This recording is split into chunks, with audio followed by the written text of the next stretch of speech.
지난 금요 기도회 때요.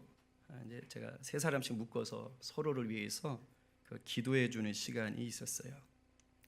그때 이제 저와 함께 나눔을 가졌던 한 지체가 이런 얘기를 하더라고요. 제가 일하는 곳에는 크리스천이 없습니다. 그래서인지 다들 너무도 세상적이에요. 그들의 생각과 말이 그동안 제가 접했던 교회 사람들하고는 달라도 너무 달라요. 그래서 그곳에서 예수 믿는 사람으로 산다는 게 솔직히 너무 어렵습니다. 이런 말을 하는 거예요. 참 공감이 되고 안타까웠습니다. 또 어제 우리가 청년부 모임을 할 때 한 지체는 이런 얘기를 해요. 예수님과 친밀하게 지내야 한다는 건 너무도 잘한다. 그런데 정작 일상생활 속에서 그 친밀함을 어떻게 해야 누릴 수 있는지를 모르겠다. 그게 너무 힘들다. 근데 제가 말한 이 두 지체가 그렇게 엉성한 친구들이 아닙니다. 나름 예배 생활 잘하고요, 봉사 열심히 하고 큐티도 열심히 하려고 하는 친구들입니다. 교회 안에서뿐만 아니라 세상에서도 예수님 영광 드러내며 살기 위해 애쓰는 사람들이에요. 그런데 이 두 지체들의 고민은 세상에서 이기는 성도로 사는 게 너무 힘들다는 겁니다. 이게 어디 이 두 사람만의 고민이겠습니까? 아니지요. 우리 모두의 고민 아닙니까? 예수님의 참된 제자로 살고 싶은 성도들은 누구나 다 하는 고민이고 갈등일 겁니다. 그렇다면 이렇게 고민하고 갈등하는 성도들 한 사람 한 사람이 모인 곳이 어딜까요? 그게 바로 교회지요. 교회는 예수 그리스도를 구주로 영접하는 자들이 모인 공동체예요. 그렇기 때문에 교회는 성도 한 사람 한 사람인 동시에 성도 전체가 됩니다. 그리고 교회를 이루는 성도는 세상 속에서 세상 사람들과 더불어 살아가게 되어 있어요.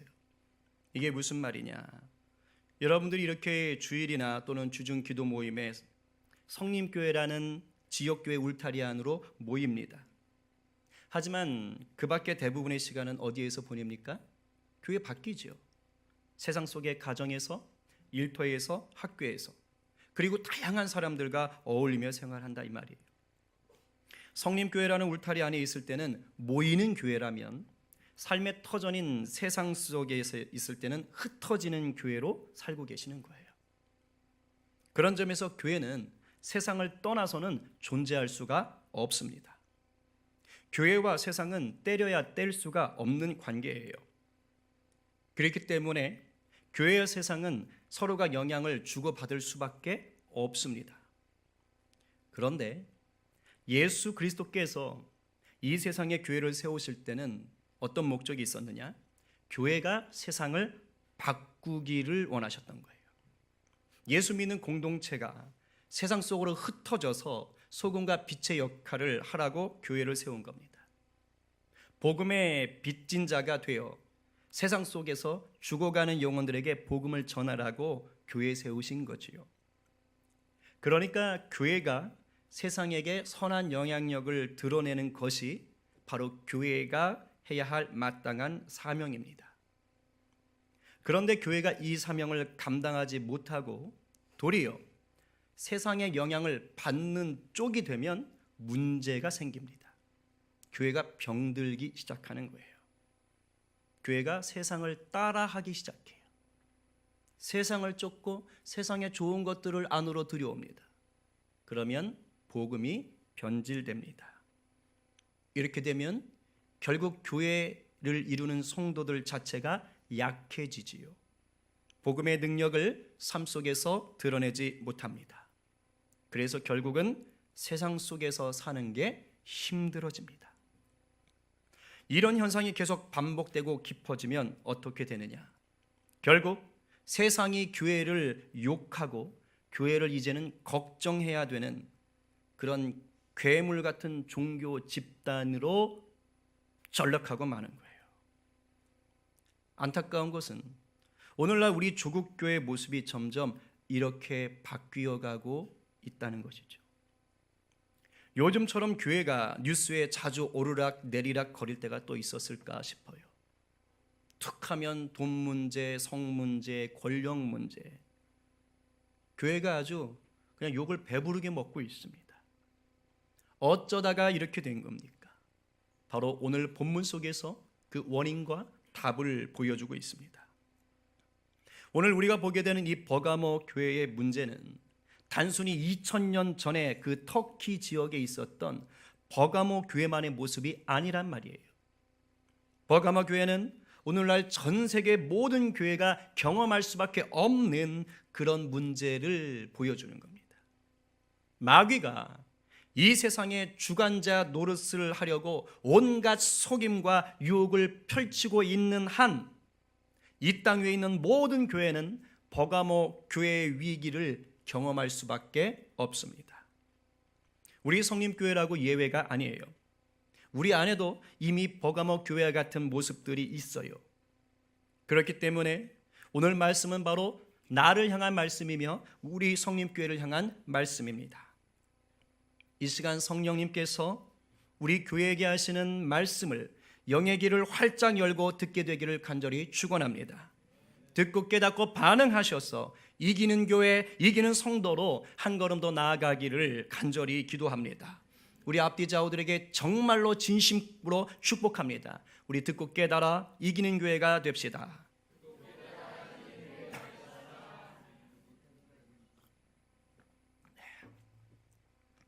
버가모라는 도시 역시 지난주에 봤던 서머나 교회가 있는 서머나라는 도시 못지않게 신들의 도시였습니다. 이 버가모에는요, 로마가 터키 지역에 제일 먼저 세운 황제 신전이 있었어요. 그만큼 유서가 깊은 도시지요. 이 밖에도 24시간 내내 희생 제물을 불살라 바치던 그 제우스 대신전이 있었어요. 보좌의 높이만 10몇 미터라고 그래요. 그리고 소테르 신전, 아스클레오스 신전 등 여러 신전들이 그 도시 산 위에 둘러가면서 있었던 것입니다. 결국 버가모 역시 황제 숭배와 수많은 로마와 그리스 신들을 숭배하는 우상 숭배의 도시였던 것이죠. 그렇기 때문에 지난주에 봤던 이 서머나와 마찬가지로 우상 숭배를 하지 않고는 정상적인 생활을 할 수 없던 도시였어요. 더군다나 이곳에는 뭐가 있었느냐? 로마에서 보낸 총독이 있었어요.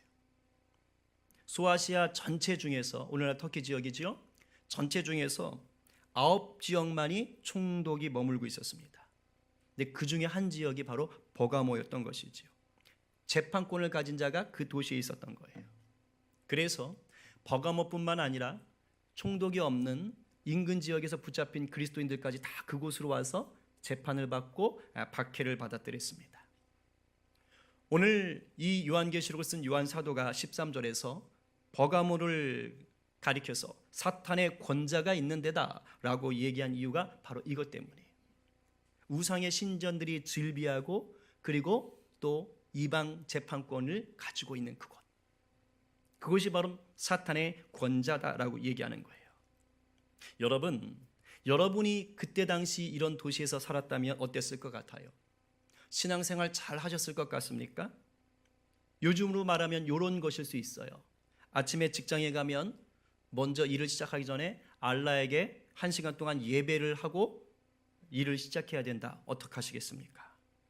우리 학생들 학교에 가면 1교시 전에 동쪽을 바라보며 남묘호랑교 100번 주문을 외우고 공부가 시작된다. 어떻게 하실 거예요? 친구네 놀러 가면 열의 9집은 거실에 부적이 붙어 있고 새벽마다 정한수 떠놓고 비나이다 기도를 드리고 있는 그런 집들이 많다면 어떻게 하실 겁니까? 편의점이나 커피숍에 들어가면 가는 곳마다 향 냄새가 진동을 한다면 어떻게 하실 거예요? 결정적으로 공무원 시험을 보러 갔는데 반드시 봐야 하는 시험 과목 중에 불교의 법화경이 있다면 어떻게 하실 겁니까? 버가모가 이런 도시였다고요. 와닿습니까? 그런 것들을 행하지 않고는, 접하지 않고는 삶이 안 되는 곳이었어요. 그러니 이런 도시에서 살아야 하는 버가모 교회 성도들의 믿음 생활이 어땠을 것 같아요? 그야말로 목숨을 걸어야 했지요. 그리고 정말로 목숨을 걸었습니다. 순교자가 나온 거예요. 예수님도 이 점을 칭찬하십니다. 우리 13절 후반절 스크린 보면서 읽어봅니다. 시작. 네가 내 이름을 굳게 잡아서 내 충성된 증인 안디바가 너희 가운데 곧 사탄이 사는 곳에서 죽임을 당할 때에도 나를 믿는 믿음을 저버리지 아니하였도다. 아멘. 안디바라는 성도가 믿음을 지키다가 버가모 법정에 끌려간 것 같아요. 그러나 끝까지 황제 숭배나 이방신 숭배를 거부하고 예수 그리스도만이 유일한 구주시다, 왕이시다 라고 선포했던 것이죠. 결국 안디바는 순교를 당하고 맙니다. 그리고 버가모 교회에 큰 어려움이 닥친 것이죠. 하지만 그때에도 버가모 교회는 믿음을 저버리지 않았다라고 주님이 칭찬하시는 거예요. 그렇습니다. 오히려 박해가 일어나면 믿음이 약해질 것 같지만 사실은 그 반대입니다. 더 강해져요. 그래서 우리나라와 같이 이렇게 종교의 자유가 보장이 되는 자유민주주의, 자본주의 사회보다 북한이나 이슬람 지역같이 기독교가 탄압을 당하고 박해받는 곳에 있는 성도들의 믿음이 훨씬 좋습니다. 왜냐? 목숨을 걸고 신앙생활을 해야 되는 거예요. 내가 예수 믿겠다고 했을 때는 내 생명 걸었습니다. 이 각오가 돼야 되는 것이죠. 죽음조차도 두려워하지 않고 죽는 순간에도 찬양을 부르며 순교당하는 부모나 자녀나 친구들을 볼 때 함께 생활했던 교회의 성도들 마음속에 어떤 생각이 들겠습니까? 무서워하겠어요? 반대지요. 아니 어떻게 죽음조차도 두렵지 않을 수 있는가? 죽음조차도 두려워하지 않게 만드는 예수님이라면 진짜 구원자가 맞네. 그런 예수님을 믿고 있다면 우리는 정말로 천국 가는 게 맞네. 이 생각을 하지 않겠어요? 세상 사람들이 다 벌벌 떨고 있는 죽음 앞에서 그렇게 의연한데 그걸 보고 있는데 어떻게 믿음이 약해질 수가 있겠습니까? 마귀는 이걸 너무도 잘합니다. 계속 박해를 하고 순교자를 내면 낼수록 버가마 교회의 믿음은 더욱 강해질 거라는 것을 눈치챘습니다. 그래서 이번에는 전략을 바꾸었어요. 그것은 밖에서 교회를 공격하는 것이 아니라 안에서 공격하는 것입니다. 내부에 적을 심는 것이죠. 그래서 안에서 골마 터져서 스스로 무너져 내리게 하려는 속셈이었습니다. 마귀의 이 속셈은 참으로 무섭습니다. 오늘날 우리 조국교회가 괴물 종교 집단으로 변질되고 있는 이유가 바로 이 마귀의 전략에 넘어갔기 때문이에요. 이 전략이 뭘까요? 14, 15절에 밝혀주고 있습니다. 함께 읽겠습니다. 그러나 시작. 그러나 내게 두어 가지 책망할 것이 있나니 거기 내게 발람의 교훈을 지키는 자들이 있도다. 발람이 발락을 가르쳐 이스라엘 자손 앞에 걸림돌을 놓아 우상의 제물을 먹게 하였고 또 행음하게 하였느니라. 이와 같이 내게도 니골라당의 교훈을 지키는 자들이 있도다. 이것만 봐서는 조금 어려울 수 있어요. 설명드립니다. 내부의 적이 누구예요? 15절에 말한 니골라당입니다. 니골라 무리들이에요. 그런데 요한계시록 2장 6절에 보면 에베소 교회에도 이 니골라당이 있었어요. 이 니골라당이 에베소 교회를 무너뜨리려고 했던 것 같아요. 그런데 에베소 교회는 미워했습니다. 거기가 교리가 탄탄하잖아요. 그래서 주님도 이 점을 칭찬하셨지요. 유혹에 넘어가지 않았던 거예요.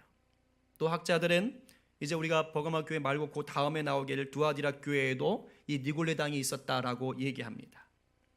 다음 시간에 보겠지만 거기 보니까 자칭 선지자라고 하는 여자 이세벨을 따르는 무리들이 있었어요. 그리고 이 이세벨 거짓 선지자는 니골라당과 같이 우상의 제물을 먹게 하고 행음하게 했었습니다. 그러니까 행동이 똑같았던 것이지요. 요한 사도는 이 니골라당을 구약에 나왔던 민수기 속에 나온 거짓 선지자 발람에 비유해 놓고 있어요. 그렇다면 이 니골라당이 어떤 식으로 버가모 교회를 무너뜨리려고 했을까요? 그게 바로 14절에서 발람이 행한 일을 통해 우리가 추측할 수 있어요. 뭐라고 써놨었어요? 아까 발람이 그 14절에 발람이 발락을 가르쳐 이스라엘 자손 앞에 걸림돌을 놓아 그 다음에요 우상의 제물을 먹게 하였고 또 행음하게 하였다. 음란한 짓을 행하게 했다 이 뜻입니다. 구약의 민수기에 보면 발람이라는 선지자에 대해서 얘기를 해요. 모세가 이제 하나님의 명령을 따라서 이집트에서 400년 동안 노예 생활하던 이스라엘 백성을 데리고 나오지요. 그리고 약속의 땅 가나안 가까운 곳까지 왔어요. 오늘날 이스라엘 지역입니다. 이제 요단강 건너편에 모압 평지가 있는데 거기까지 와 있는 거예요. 모압 나라 땅이지요. 당시의 모압 왕이 누구냐? 발락이었어요. 이름이 비슷해요. 발락. 발락이 자기 나라 평지에 들어온 이 메뚜기 떼처럼 많은 이스라엘 백성을 보니까 겁이 덜컥 난 거예요. 그래서 안 되겠다 싶어가지고 유브라데 지역에 있었던 그때 당시 메소포타미아 지역이죠. 그 지역의 유명한 예언자이자 주술가인 발람을 돈을 주고 고용한 겁니다. 엄청난 돈을 주고 고용했어요. 그래서 이 발람이 이스라엘을 저주하면 망할 거라고 생각한 거예요. 우리 왜 옛날에 전설의 고향 같은 거 보면 이렇게 지푸라기로 사람 모양 만들어 놓고 막 바늘로 찌르잖아요. 그러면 저쪽이 아플 거다 뭐 이런 식으로 하는 거 있잖아요. 약간 그런 식입니다. 그런데 하나님이 이걸 막으신 거예요. 그래서 발람이 저주를 못하게 하시고 오히려 발람의 입을 통해 이스라엘을 축복하게 하셨습니다. 모압 왕이 너무 화가 나는 거예요. 그래서 막 장소를 3번이나 바꿔가면서 제발 좀 저주해라 라고 했는데 하나님이 다 막으시고 축복하게 하셨던 것이죠. 여기까지만 보면 이 내용이 말이 안 돼요. 오늘 본문이. 근데 이상한 게 있어요. 발람이 좀 이상해요. 하나님이 처음부터 나타나셔서 막으셨거든요. 그러면 겁을 먹고 집으로 가야지요. 하나님이 막으시는데, 절대자가 막으시는데, 신이 막으시는데, 아 이거 보통 분이 아니구나. 그럼 빨리 감을 잡고 안 되겠다 하고 돌아갔어야 돼요. 그런데 무려 3번씩이나 모압 왕 발락의 요구에 따라갑니다. 하나님이 번번이 막으시는 것을 알고도 또 하나님을 두려워했음에서도 불구하고 계속 발락의 요구를 따른 건 왜일까요? 바로 돈 때문입니다. 아마 고향에서는 그 많은 돈을 받지 못했을 거예요. 그야말로 발락은 지금 한 건 제대로 해서 로또 맞고 싶었던 거예요. 결국 돈에 대한 미련이 발람을 절벽 끝으로 몰아갑니다. 처음에는 발람이 이스라엘을 저주하는 일에 실패해요. 그런데 민수기 뒷부분에 가면 이런 구절이 있습니다. 같이 한번 읽어볼게요. 25장 1, 2절 시작.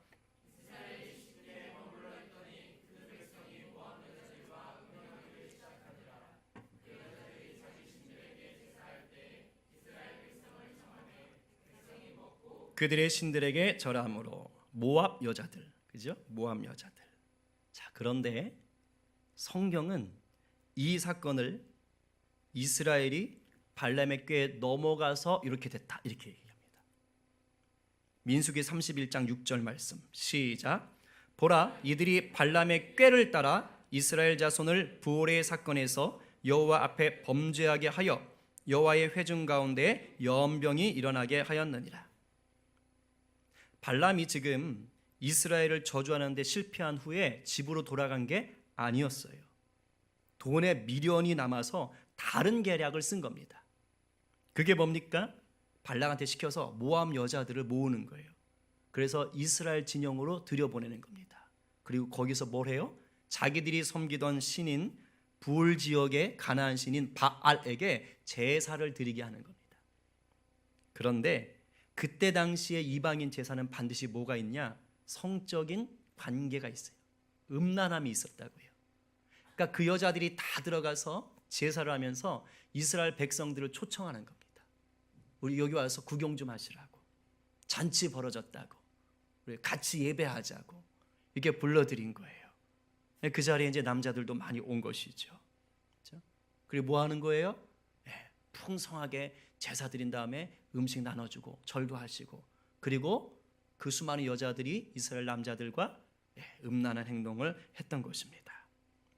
결국엔 아까 얘기했던 대로 우상에게 절하게 하고 우상에게 바친 제물을 먹게 만든 것이죠. 오늘 본문 14절이 바로 이 발람의 사건을 얘기하는 거예요. 그리고 버가모 교회 안에 이제 발람처럼 유혹하는 자들이 있는데 그들이 바로 니골라당이다라는 겁니다. 이 니골라당 역시 버가모 교인들을 유혹해서 세상과 타협하게 하는 거예요.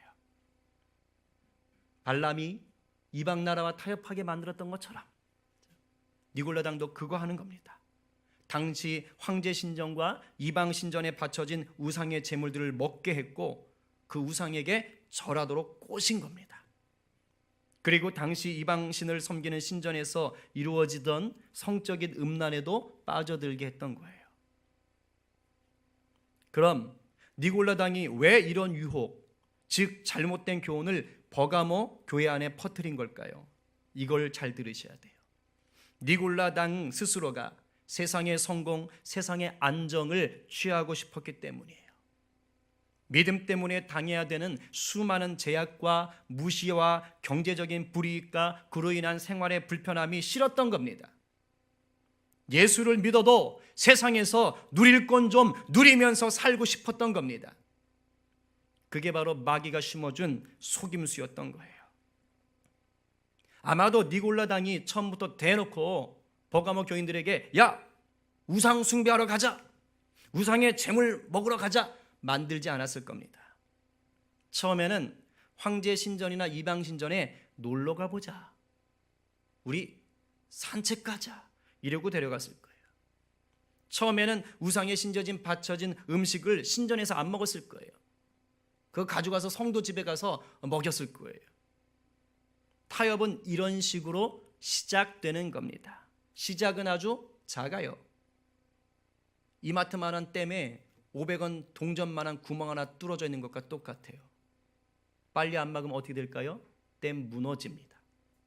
타협은 이렇게 시작돼요. 제가 대학교 1학년 때 이런 일이 있었어요. 교회 선배들이 토요일에 대학부 모임이 있었는데 모임만 끝나면 어디론가 사라져요.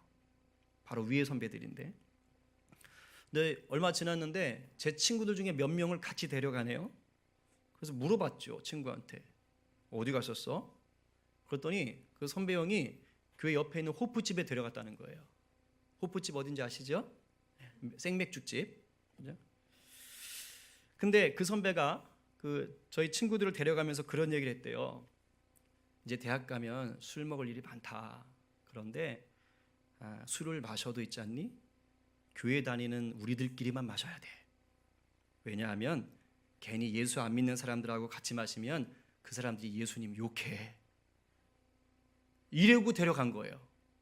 그러니까 우리끼리 먹자. 그래야지 이 사람들이 욕 안 한다. 이게 얼마나 그럴듯한 궤변입니까? 얼핏 들으면 정말 그럴듯해요. 그 선배가 말을 참 잘했거든요. 그러나 이거 교묘한 마귀의 속임수지요. 여러분, 그 선배가 정말로 예수님을 욕먹이기 싫어했던 걸까요?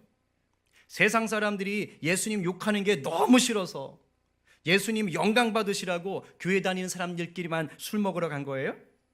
말도 안 되잖아요.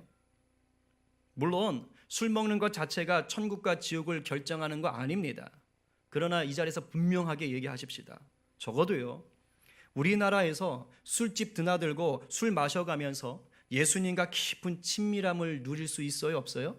단연컨대 안 됩니다. 과연 술집에서 술잔 부딪히면서 예수님께 영광 돌릴 수 있어요? 주님께 영광! 이럴 수 있습니까?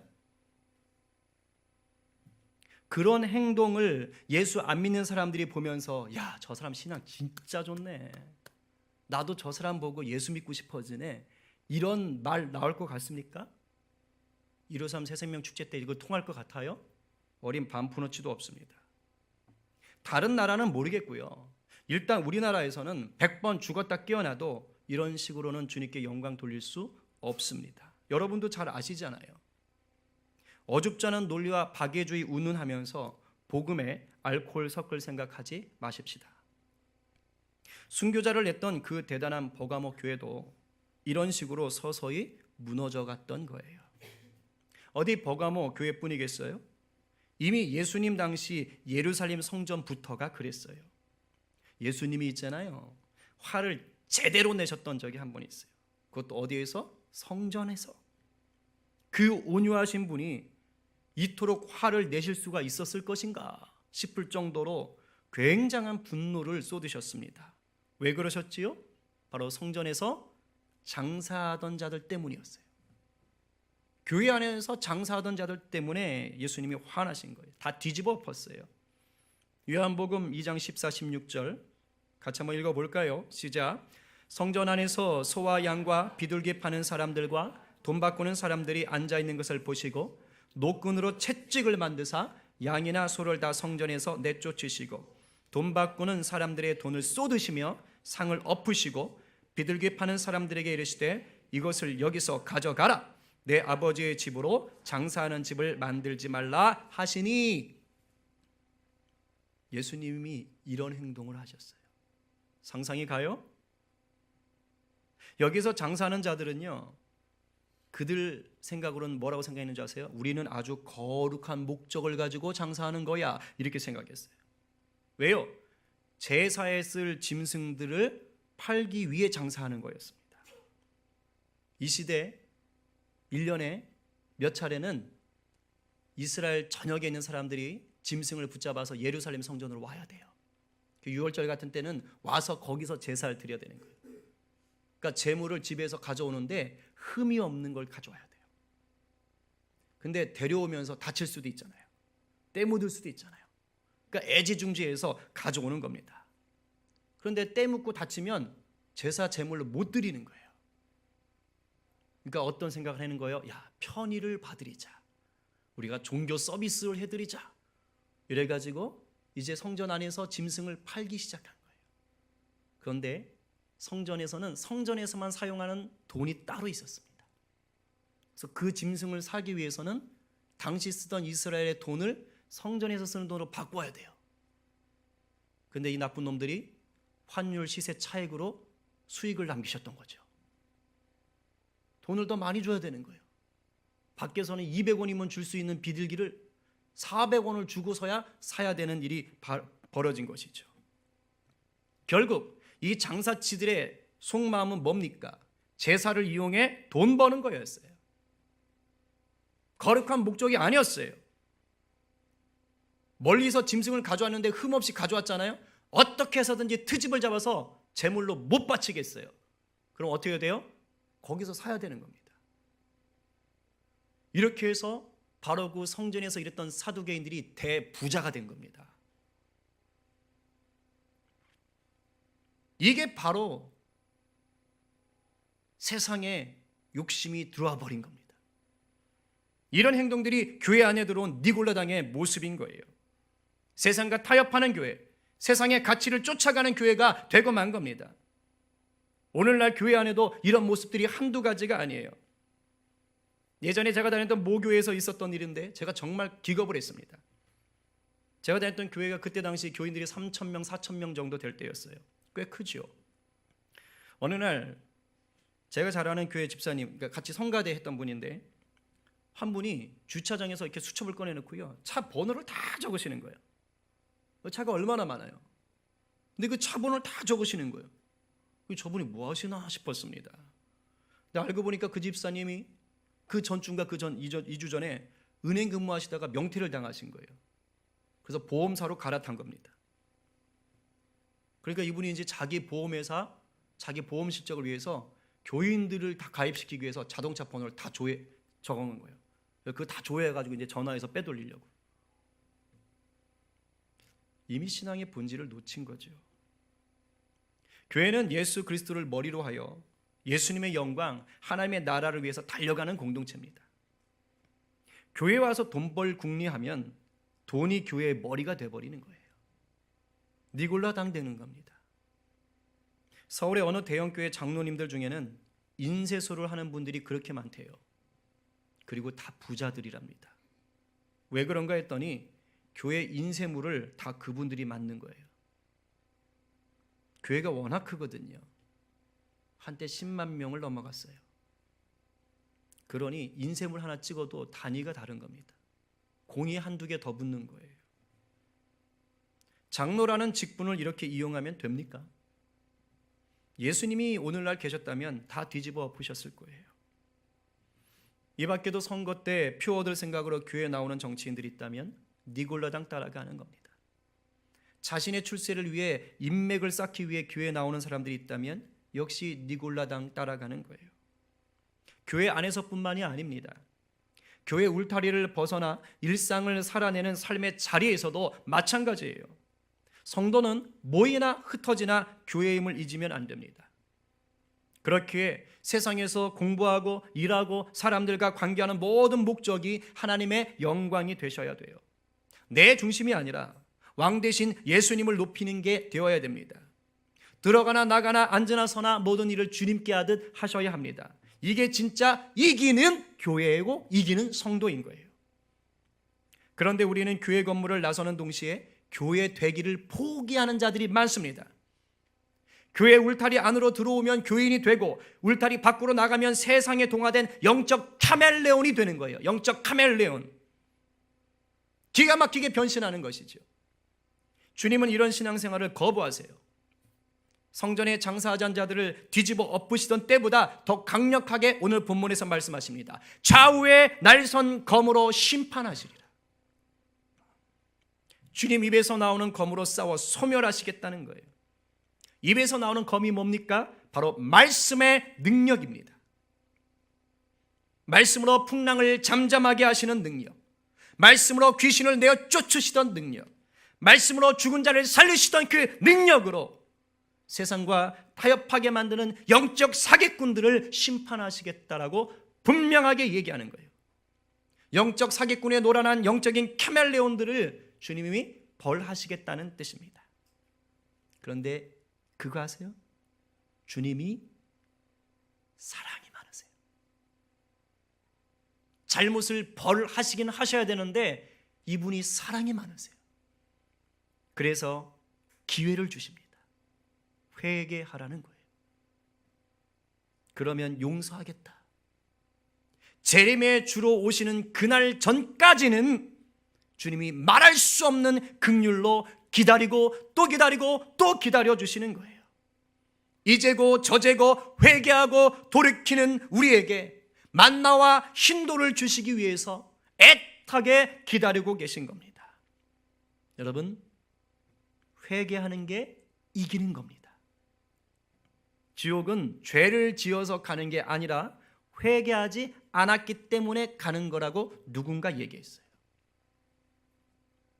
아무리 순교자를 낸 가문도요, 죄의 유혹에 넘어갈 수 있어요. 그러나 회개하고 말씀 앞에 바로 서면 다시 살려주시는 거예요. 이게 은혜라고 하는 겁니다. 약속된 천국의 삶을 누리게 하시는 겁니다. 그게 바로 뭡니까? 오늘 본문은 만나와 흰돌이라고 17절에서 얘기합니다. 같이 읽어보겠습니다. 시작. 귀 있는 자는 성령이 교회들에게 하시는 말씀을 들을지어다. 이기는 그에게는 내가 감추었던 만나를 주고 또 흰돌을 줄 터인데 그 돌 위에 새 이름을 기록한 것이 있나니 받는 자 밖에는 그 이름을 알 사람이 없도다. 아멘. 이기는 그에게는 감추었던 만나를 주겠다는 말이 뭐냐? 마지막 때에 그리스도와 교제를 나누고 하나 되는 것을 비유적으로 말하는 겁니다. 그런데 똑똑히 들으세요. 마지막 때 그리스도와 교제하기 위해서는 어떻게 해야 돼요? 오늘 이 삶의 자리에서 주님과 교제하고 계셔야 됩니다. 지금 이곳에서의 주님과의 교제가 마지막까지 연결되어야 이기는 자가 되는 거예요. 과정이 결과를 만든다는 걸 잊으시면 안 됩니다. 우리가 완벽해야 된다는 뜻이 아니에요. 실수합니다. 죄 짓습니다. 그러나 회개하고 돌이키고 그것에 표대를 향해서 달려가라는 뜻이에요. 만나가 뭡니까? 이스라엘이 이집트를 나와 광야를 지나갈 때 40년 동안 하늘로부터 내려온 하늘 양식이에요. 꿀 바른 과자 만났대요. 하나님께서 친히 자기 백성들을 살리기 위해서 주신 신령한 음식입니다. 세상 것이 아니라 하늘로부터 공급하신다는 거예요. 40년 동안. 이 세상 사는 동안. 이것을 요한복음에서는 예수님이 뭐라고 얘기합니까? 내가 곧 하늘로부터 내려온 생명의 떡이다라고 얘기하십니다. 결국 만나를 준다는 것은 만왕의 왕이신 예수님으로 만족하는 천국의 축제를 얘기합니다. 어린 양 되신 예수님과 누리는 혼인잔치를 말하는 거예요. 말씀으로 오신 예수님과 온전히 연합하는 자리가 바로 만나를 먹는 자리입니다. 그리고 이 축제의 자리는 다름 아닌 뭘까요? 순전한 예배의 자리예요. 만나를 먹는 자리, 예배를 먹는 자리. 이방신들의 축제가 아니라 예수 그리스도를 통해 하나님께 드리는 순전한 예배 속에 들어갈 때만 천국으로부터 부어지는 만나, 굶기시지 아니하시고 끝까지 책임지시고 보호하시는 그 만나를 먹게 하신다는 겁니다. 그런데 우리의 현실은 어떻습니까? 교인이라고 하면서 하나님께 드리는 예배를 통해 만나를 드시고 계시는지요? 정작 예배까지 와서조차 스마트폰이 주는 어플들만 드시다 가시는 건 아니에요? 가짜 만나인 페이스북, 유튜브, 카카오톡 같은 각종 음란 사이트 등을 탐내면서 지내진 않습니까? 교회 예배 와서는 졸고 따분해하고, 그러나 게임방이나 노래방, 커피숍, 카페, 술집, 백화점, 음란한 곳에 가서는 그렇게 기뻐하고 행복해하고 있는 건 아니에요? 이 모든 것들이 니골라당에 빠진 교회의 모습입니다. 만나를 먹지 못하고 있는 교회인 거예요. 여러분, 우리는 순전한 예배가 회복될 때만 이 만나를 먹을 수가 있습니다. 이 만나를 먹는 예배자 되기를 간절히 축원합니다. 이 만나를 날마다 먹으며 교회 안으로 들어오는 돈의 유혹, 성공의 유혹, 쾌락의 유혹을 이겨내는 저와 여러분 되기를 간절히 축원합니다. 또 하나는 흰돌을 주시겠다고 했어요. 그때 당시에 흰돌은 입장권 같은 역할을 했다고 합니다. 여기서의 의미는 뭡니까? 만나를 먹는 혼인잔치에 들어갈 입장권을 준다란 뜻이에요. 그리고 그 입장권에는 뭐가 써 있다고요? 새 이름이 써 있다. 이것은 흰돌 위에 사망 권세를 이기시고 새 예루살렘의 왕이 되신 예수 그리스도의 이름이 새겨져 있는 거예요. 여러분, 이름을 안다는 말은 그저 이름 석자를 지식적으로 안다는 뜻이 아닙니다. 예수님의 이름을 안다라는 것은, 그 새 이름을 안다는 것은 뭐냐? 예수님이 가진 그 예수님의 대상과 예수님의 능력을 깊이 경험하고 체험해서 알게 된다는 뜻입니다. 그 이름을 준다는 거예요. 초대교회에 로마의 박해를 피해 성도들끼리 주고받던 암호가 있었어요. 여러분 혹시 차에 물고기 모양 스티커 본 적 있어요? 저렇게 생긴 거? 자기 차에 있나요? 목걸이 같은 것, 뭐 이렇게 어떤 사람은 이게 이따만한 머리핀으로 이렇게 막 머리를 덮고 계신 분들도 있어요. 그죠? 비린내 많이 날 것 같은데, 그죠? 자, 초대교회는 로마로부터 박해를 받았어요. 그래서 예배하기 위해서는 몰래 만나야 되는 거예요. 공공장소에서 이게 진짜인지 가짜인지를 가려야 되는 것이죠. 왜? 박해 받고 붙잡혀 가니까. 그래서 이게 성도인지 아닌지를 아는 방법이 하나 있는데 물고기를 그리는 거였습니다. 한 사람이 와서 발로 땅바닥에다가 저 물고기의 위쪽을 하나 그리는 거예요. 이렇게 위쪽에 이렇게 눈썹처럼. 그러면 상대편이 교인이다. 그러면 밑에를 그리는 거예요. 이렇게. 그럼 아하, 니캉 네캉 성도구만. 예수 그리스도. 그래가지고 예배하러 가자 이렇게 하고 같이 지하교회로 들어가는 것이죠. 그럼 왜 하필 물고기를 그렸을까요? 여기에 중요한 뜻이 있어요. 헬라어로 물고기는 익투스라고 발음하고 저렇게 씁니다. 읽을 줄 아세요? 저 바로 익투스라는 글자 한 글자 한 글자에 특별한 뜻이 있는 거예요. 아이는 이오타라고 읽어요. 그 뜻은 예수스, 예수를 말합니다. 그리고 X로 생긴 건 키라고 읽는데 크리스투스, 그리스도를 말해요. 그리고 가운데 팔자 모양은 세타, 데우스, 하나님을 얘기합니다. 그리고 옆에는 Y자 모양은 윕실론이라고 읽어요. 휘오스, 아들이라는 뜻이에요. 그리고 마지막에 있는 거 많이 보셨죠? 시그마, S 발음 납니다. 소조메테, 구원자라는 뜻입니다. 결국엔 저 물고기 익투스라는 말로 표현되는 물고기란 뜻 속에 어떤 의미가 담겨 있어요? 예수 그리스도는 하나님의 아들이요 우리의 구원자이십니다. 위대한 신앙 고백이 담긴 말이에요. 예수님의 이름, 목숨을 걸고 예수를 믿지 않으면 모르는 그 이름, 목숨을 걸고 예수를 믿는 자들만이 알 수 있는 그 예수라는 이름, 그 이름을 알고 있었던 거예요. 그 이름은 예수 그리스도가 하나님의 아들이요 구원자임을 고백하는 교회만이 아는 이름입니다. 세상과 타협하지 않은 자들만이 누리는 이름. 그 교회는 다름 아닌 부활하신 주님과 함께 영원한 천국을 누리는 그리스도의 신부된 교회예요. 요한계시록 21장 2절 함께 읽습니다. 시작. 또 내가 보매 거룩한 성 새 예루살렘이 하나님께로부터 하늘에서 내려오니 그 준비한 것이 신부가 남편을 위해 단장한 것 같더라. 아멘. 새 예루살렘은 오늘날 교회를 얘기합니다. 그리스도의 피값으로 사신 교회를 말합니다. 그 교회가 장차 주님 다시 오시는 날 완전하게 내려올 때에 어떤 모습이냐? 신부, 신랑 되신 그리스도를 위하여 단장한 신부와 같다. 결국에 세상과 타협하지 않고 구원자 되시는 예수 그리스도의 이름만을 끝까지 붙잡은 자들만이 이 새 이름을 받는 거예요.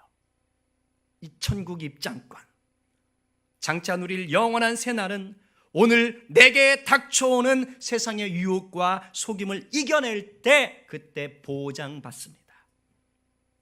오늘이 내일을 결정합니다. 우리 모두가 세상과 타협하라는 니골라당의 유혹을 단호히 뿌리치고 날마다 말씀과 예배로 우리에게 공급하시는 생명의 만나인 예수님과 친밀함을 누립시다. 천국행 티켓인 힌도를 가슴에 품고 오늘 이곳에서 천국을 누리고 자랑하시기 바랍니다. 이 은혜와 복이 저와 여러분에게 풍성하게 되기를 간절히 축원합니다.